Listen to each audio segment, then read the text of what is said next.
the great risk that I think is in front of creatives in general, but I'm a pastor, so regularly preaching and teaching, but for those of you that are maybe songwriters or worship leaders, one of the great risks that we face is this idea that as a creative person, the risk is that you could read the Bible primarily as a way to find source material for your creative ambitions.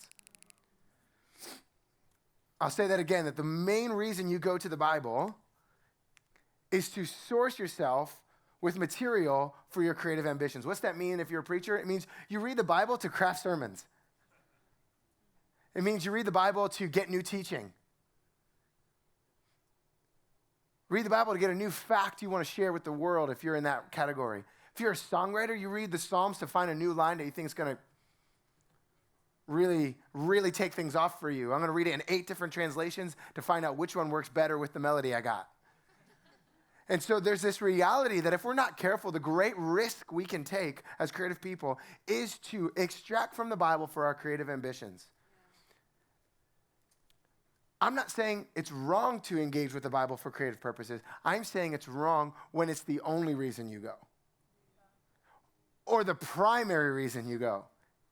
Because you may go, oh, it's not the only reason. I go to other things. But the dominant reality is I go because I'm trying to figure out source material for something exciting I'm doing.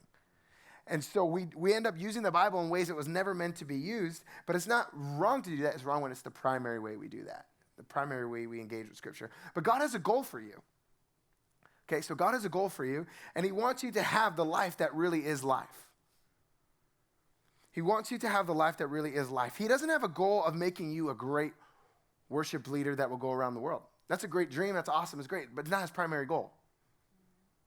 His primary goal isn't that you would be a great preacher, teacher, pastor. His primary goal isn't to get you on the conference circuit, to get you at the next great thing or to become the next great at whatever you want, business leader. That's not His goal.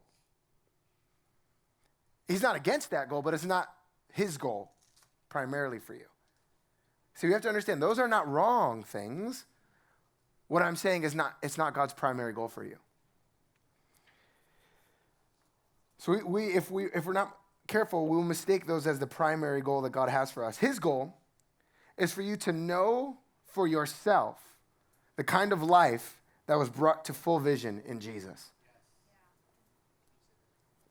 Absolutely, I'll say that again. His goal for you is that you would know for yourself the kind of life that was brought to full vision in Jesus. He wants to form you into the likeness of His Son. That's His goal. He's trying to shape you so that you could be more and more like Jesus. His goal is to form you from the inside out so that you're not just doing stuff externally like Jesus. Because how many of you know that you could actually do the things Jesus did without having the relationship with the Father that Jesus had, and eventually you will run bankrupt. You will find yourself empty. You will find yourself not filled with life because what you're doing is you're making these extractions without putting any deposits in your account, so to speak. And so you're withdrawing, but you're not actually developing. And God's more a tool towards your success rather than the goal of everything for you. And so when we start to engage with this idea of spiritual formation, what we're engaging with is this, that God has a goal of making your insides like Jesus. And when I say that, I'm not thinking just that you would do the things Jesus did. I'm saying that you would have the same character of Christ, which is you would have the same level of peace, hope, joy, that you'd be anchored in an unseen realm, that you would have such an affection with the Father that you'd be confident not needing any of the praise of man. I'm not talking about being able to just do signs, wonders, and miracles. I'm talking about your entire inner world being so anchored in the Father's pleasure that you are not seeking out anybody else's. And that you're shaped from the inside out. And so that you're no longer needing the crowd to validate you. You're not needing these other things to validate you because you have this anchored sense of validation from the Father. So becoming like Jesus is not just about doing all the things Jesus did and going, all right, Jesus said not to be, to love your enemies. That's we always quote those ones, right? Like love your enemies, or, don't be angry, or, don't sin, Jesus was holy, or we'll put all the, heal the sick like Jesus, or be a peacemaker like Jesus, or all these kinds of things. But we rarely hear anybody start to put in and say, but do you have the non-anxious presence of Jesus? Do you walk in such a measure of peace that when you walk into a situation, you actually make it less stressful than more stressful? Do you immediately find, when situations come up to you, do you find yourself reaching to try to prove yourself when you hear that there's a misunderstanding about you?